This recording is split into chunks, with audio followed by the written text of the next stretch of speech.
কোনটা সবচেয়ে better option, যে নর্মাল না সিজার? নর্মাল ডেলিভারিতে যে পেইনটা আছে সেটা অনেক ক্ষেত্রেই কম করা যায় সিজারিয়ান সেকশন। সিজারিয়ান সেকশন নিজস্ব অনেক রিস্ক আছে। এখনকার মায়েদের মধ্যে একটা ট্রেন্ড খুব বাড়ছে যে রিকোয়েস্ট করে সিজারিয়ান সেকশন করানো।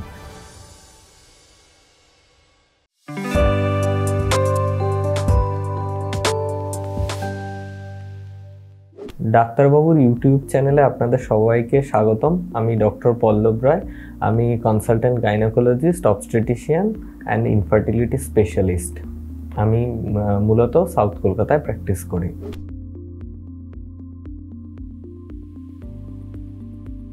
আজকে যে টপিকটা নিয়ে আলোচনা করব সেটা খুবই একটা ইন্টারেস্টিং টপিক। সেটা হলো আমাদের যখন মায়েরা প্রেগনেন্ট থাকে, তারপরে যখন বাচ্চা প্রসব হয় অর্থাৎ ডেলিভারি, সেটার মধ্যে কোনটা সবচেয়ে বেটার অপশন, যে নর্মাল না সিজার? এবার এই জায়গাটাতে আমরাও ঠিক করে বলতে পারি না যে কোনটা ভালো, নর্মাল না সিজার। এবার আমরা যে প্রোটোকলে বিশ্বাস করি সেটা হলো সব মাকেই প্রথমে নর্মাল ডেলিভারি করানোর জন্য আমরা চেষ্টা করি।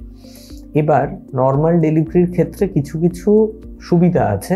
সেটা হলো আমাদের চিরাচরিত যে নিয়ম মেনে এবং নেচার যে নিয়ম মেনে আমাদেরকে সৃষ্টি করেছে, আমাদের মতো যারা বয়সী তাদের ম্যাক্সিমামই নর্মাল ডেলিভারিতে জন্মেছে। ইভেন আমাদের যারা পূর্বপুরুষ তারাও সবাই নর্মাল ডেলিভারিতে জন্মেছে। সিজার খুব বেশি দিন ধরে প্রচলন হয়নি, হয়তোবা 100-150 বছর ধরে সিজার হয়তোবা চলছে, কিন্তু মাত্র লাস্ট 30-40 বছর ধরে সিজারটা খুবই ফেমাস হয়েছে। এবার নর্মাল বা না সিজার, এই জায়গাতে যদি আমরা ফেরত আসি তাহলে সব মাকেই আগে আমরা নর্মালের জন্য চেষ্টা করব। তো নর্মালের জন্য যে চেষ্টা করব, কিছু কিছু মায়েদের অবশ্যই ছাড়া, যাদের একদম ডাইরেক্ট সিজারিয়ান সেকশনের কিছু ইন্ডিকেশন থাকে তাদেরকেই আমরা সিজার করি। এবার এখানে একটা জিনিস আমাদের বুঝতে হবে, সিজারিয়ান সেকশন যখন হবে সেগুলোর আমাদের অডিট হয়। মানে হলো প্রত্যেকটা আমি সিজার কেন করছি তার পেছনে জাস্টিফিকেশন আমাকে দিতে হবে। সুতরাং সেই সিজারের যে ইন্ডিকেশনগুলো আছে সেই ইন্ডিকেশন জেনেই আমাদেরকে সিজার করতে হবে। যেরকম ইন্ডিকেশনের মধ্যে কিছু কিছু আপনারা হয়তোবা নিজেরাও বুঝতে পারবেন, হয়তোবা মায়ের যে বাচ্চা হওয়ার যে রাস্তা আছে সেখানে হয়তোবা কোনো একটা, সেই রাস্তাটা হয়তোবা অ্যাডিকুয়েট নয়, বাচ্চার মাথার সাথে অ্যাডিকুয়েট নয়, তাহলে সেই জিনিসটা আমরা সিজারিয়ান সেকশনের দিকে যাই। এবার ধরুন প্রলংড লেবার, হয়তোবা কখনো হলো যে মা অনেকক্ষণ ধরে প্রসব বেদনার মধ্যে আছেন কিন্তু তার বাচ্চা হচ্ছে না, মা হয়তোবা হাঁপিয়ে গেছেন, তখন হয়তোবা সিজার করতে হচ্ছে। নেক্সট, হয়তোবা কোনো কারণে বাচ্চার কোনো একটা মায়ের পেটের মধ্যে ডিস্ট্রেস, অর্থাৎ বাচ্চার যে হার্ট রেট আছে সেগুলো আর রেগুলার নেই, ইরেগুলার হয়ে গেছে বা হার্ট রেট অনেক কমে গেছে, তো সেই অবস্থায় আমাদের হয়তোবা সিজারিয়ান সেকশন করতে হতে পারে। নেক্সট আমাদের আর একটা খুব ইম্পর্টেন্ট কারণ, যেটা হলো গিয়ে আগে কখনো যদি মায়ের সিজারিয়ান সেকশন হয়ে থাকে তাহলে তাদেরকে আমরা যদি সেখানে যদি ইন্ডিকেশন, যদি রিপিটেড ইন্ডিকেশন যেগুলো থাকে সেগুলো যদি থাকে তাহলে আমরা অনেক সময় সিজার করতে আমরা বাধ্য হই। তাছাড়া একটা ইন্ডিকেশন আছে, সেটা হলো মাদার্স রিকোয়েস্ট, অর্থাৎ মা যদি রিকোয়েস্ট করেন তাহলেও হয়তোবা অনেক সময় সিজারিয়ান সেকশন জন্য আমরা চেষ্টা করি। এবার নর্মাল ডেলিভারির অনেক কিছুই উপকার আছে। যেরকম নর্মাল ডেলিভারি হলে মায়েরা খুব তাড়াতাড়ি সুস্থ হয়ে যেতে পারেন এবং মায়ের যে যতটুকুই শারীরিক যে এক্সর্শন সেখান থেকে খুব তাড়াতাড়ি বেরিয়ে আসতে পারেন এবং বাচ্চাকে খুব তাড়াতাড়ি তিনি বাচ্চার যত্ন নিতে পারেন এবং এটাই ন্যাচারাল ওয়ে।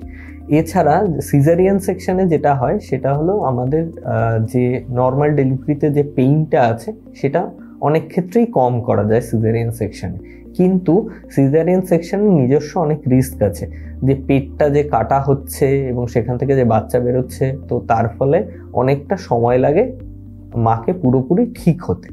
তো আমরা আরেকটা জিনিস দেখতে পাচ্ছি যে এখনকার মায়েদের মধ্যে একটা ট্রেন্ড খুব বাড়ছে যে রিকোয়েস্ট করে সিজারিয়ান সেকশন করানো।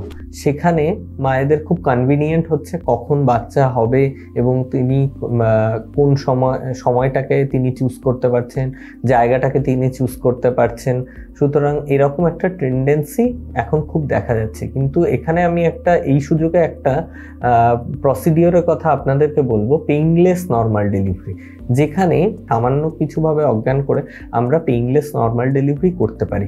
তার মধ্যে দুটি উপায় খুব এখন প্রচলিত। তার মধ্যে একটা হলো কিছু ইনহেলেশনাল অ্যানেস্থেটিক গ্যাস আছে, যেরকম এন্টোনক্স বলা হয়।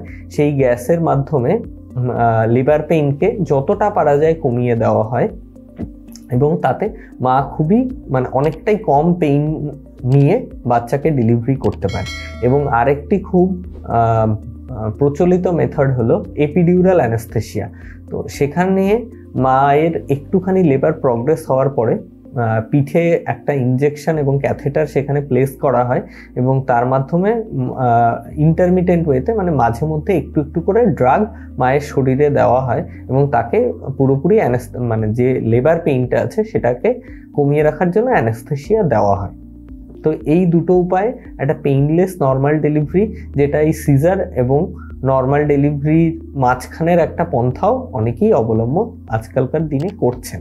শেষ অবধি যে কথাটা আমি বলতে চাই সেটা হলো, নর্মাল ডেলিভারি অবশ্যই ভালো যদি মা একদম খুব নিজে থেকে স্পন্টেনিয়াসলি লেবারে যায়, অথবা সামান্য কিছু ইন্ডাকশনের মাধ্যমে মাকে লেবারে নিয়ে যাওয়া যায় এবং খুব তাড়াতাড়ি লেবার প্রগ্রেস করে এবং ফেভারেবল আউটকাম আমরা যখন দেখতে পাবো তখন আমরা নর্মাল ডেলিভারি অবশ্যই প্রেফারেবল।